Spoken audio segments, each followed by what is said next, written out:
আমার এখন কচি পাঠা চিবিয়ে খাওয়ার বয়স, তোর বয়ফ্রেন্ড আমাকে লাউ সেদ্ধ খাওয়াচ্ছে? মা প্লিজ, আমি তোমার থেকে বাঁচার জন্য এখানে এসে কাজ করছি, তুমি প্লিজ নিচে যাও।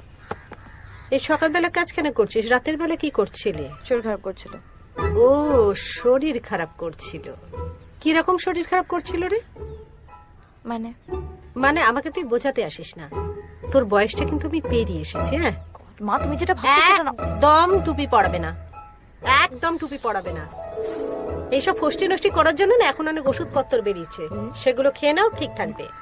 তুমি যেরকম ভাবছো সেরকম নয় মা। আবার তোমার মা হওয়ার ইচ্ছে আছে?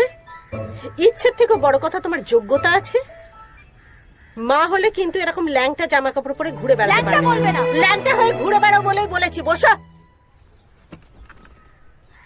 নিজে যাতে সুস্থভাবে বাঁচতে পারো সেই কাজ করো। আর তাছাড়া আমার এরকম বয়সে আমার এখন দিদিমা হওয়ার কোনো ইচ্ছে নেই। গিয়ে আমার চলে যাবে না।